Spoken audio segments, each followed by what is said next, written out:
Don't wait till there's a problem before listening to your intuition. That sucker runs all the time, 24/7. So you can tap into it anytime. You don't have to wait until you feel like it's necessary. What you want to do is pay attention to your intuition ahead of time, at all times, in fact.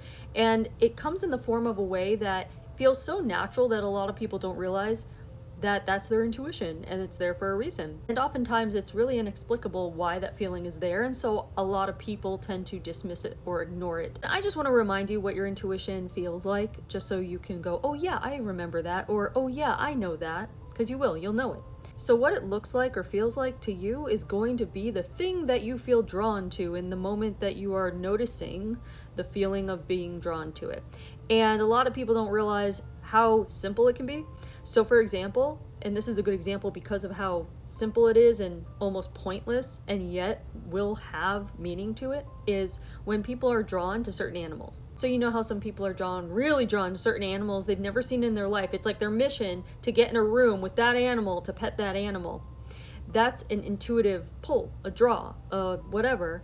And it can mean many things. But the point is oftentimes we're not supposed to be able to dissect these feelings to understand it in a level that we humans like with words and pictures and things that we can see and hear and touch. You know what I mean? Like, that's very helpful to have that kind of evidence and a surety, but with the intuition, you just can't. So try not to dissect the why, because I want to say it will be revealed, but it may not be. But think about this. Say you're drawn to a certain animal.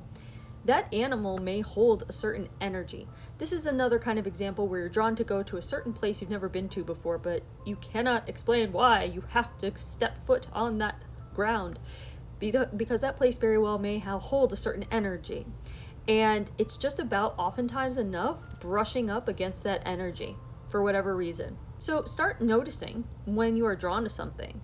And when you're more aware of it, you very well have at least a better likelihood of understanding the energy and why you're being drawn to it and what it may give to you or take from you in a good way, Take as in letting go, releasing. You don't know. Though if you start doing this all the time and it becomes a part of your life practice, so to speak, then it's likely that you will start to understand more and more why you're drawn to something, what it does for you, or whatever, you know what I mean? And if you find yourself actually repulsed by something, follow that as well, understanding that you don't owe anything an explanation as to why you're repulsed or repelled by it, okay? And again, you may not know why either, but the feeling is the feeling, and you know what that feels like, and you have it for a reason. And this is just doing a service to yourself, and this is self-love, and this is self-care, and this is self-empowerment. And it's a really important thing to take note of at this time with what is going on in the world. So above all else, trust yourself, and good luck.